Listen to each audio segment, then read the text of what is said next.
Pour aller plus loin dans la compréhension de la situation causée par ces inondations, je reçois le ministre de l'Urbanisme et de l'Habitat, Maurice Bonanire. Bonsoir et merci une fois de plus de venir répondre à nos questions. Question simple, quelle est l'ampleur des dégâts de ces inondations dans la capitale burkinabé aujourd'hui? Bien, merci. Bonsoir.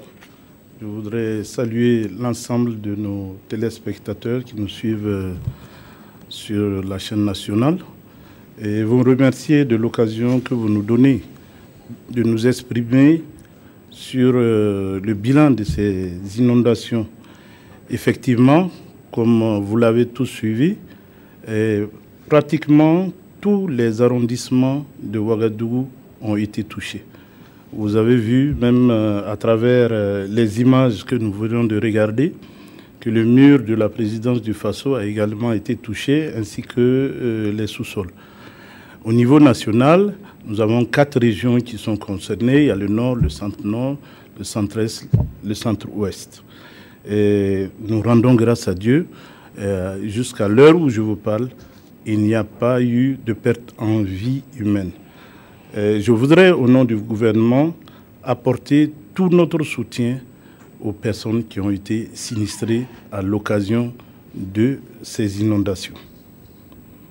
Et on le sait, Monsieur le ministre, l'inadéquation des infrastructures urbaines est souvent à l'origine de ces inondations récurrentes dans la capitale burkinabé. Qu'est-ce qui est fait pour en finir avec ces répétitions? Bien, vous le savez très bien, nous sommes tous témoins du manque de planification urbaine dans nos grandes villes. Il y a des outils de planification que sont les schémas directeurs d'aménagement et d'urbanisme qui ont été élaborés et adoptés, mais dont la mise en œuvre n'est pas suivie. Faites un tour à Ouaga. Ouagadougou est devenu pratiquement une rue marchande. Partout des kiosques s'ouvrent, partout des commerces, partout des parkings anarchiques, partout des occupations d'espaces réservés à une autre vocation, par exemple les espaces verts. Vous avez vu combien d'espaces verts ont été parcellés, vendus pour des usages et des destinations autres que de servir de poumon pour notre ville. Heureusement que nous avons encore le parc Bangerouégo. Donc tous ces comportements ne militent pas en faveur de la résolution des problèmes en cas d'inondation. C'est des problèmes naturels. Il y a les changements climatiques. On ne peut rien contre cela, mais on peut amoindrir les conséquences quand de telles catastrophes arrivent. Vous avez vu récemment, dans la ville de Paris, il y a eu des inondations, mais il y a un minimum d'infrastructures. C'est vrai que ces infrastructures coûtent cher, mais il y a un minimum de réflexes citoyens qu'il nous faut adopter maintenant. Récemment, vous avez suivi l'inondation de l'hôpital Yalagado.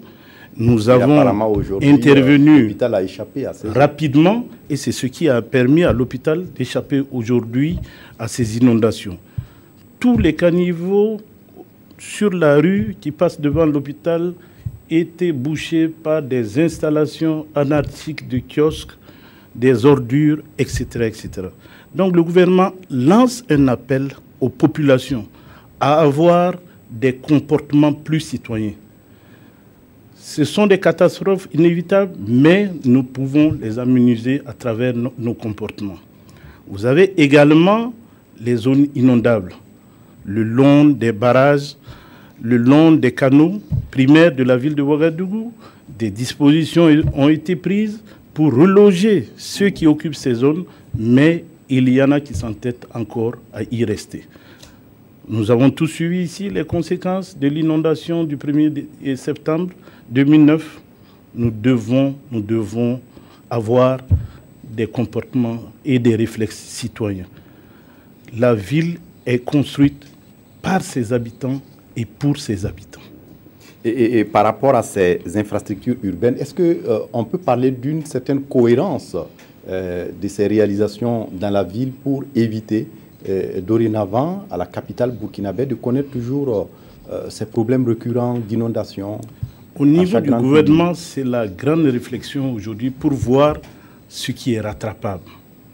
Parce qu'il y a malheureusement des situations qui seront difficiles à rattraper Il y a un travail d'explication, il y a un travail de conscientisation, mais à un certain moment, il va falloir passer à des méthodes plus fortes.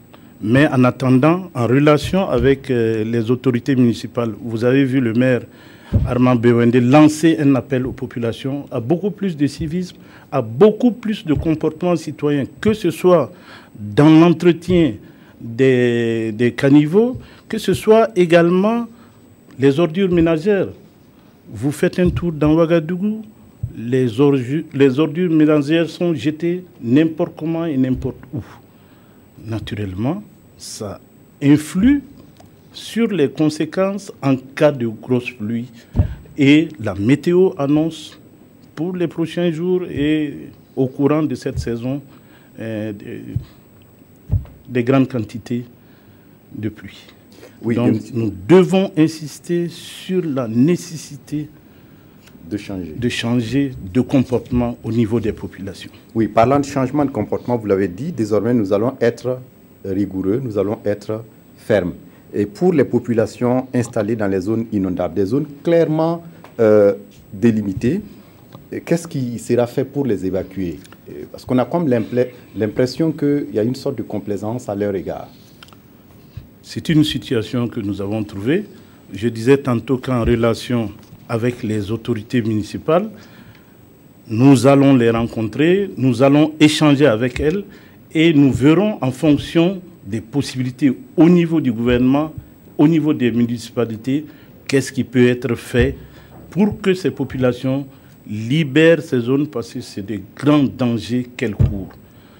Je dis, quand nous prenons le cas de l'hôpital Yalagado, les populations ont vu les conséquences de comportements non citoyens.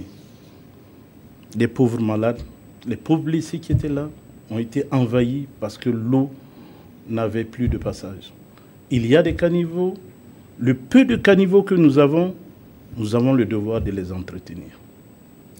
Merci à vous, Monsieur le ministre, d'être passé répondre à nos questions. Je rappelle que vous êtes le ministre de l'Urbanisme et de l'Habitat et vous êtes venu répondre à nos questions concernant les conséquences des inondations dans la ville de Ouagadougou, mais plus largement dans 4 autres régions du pays.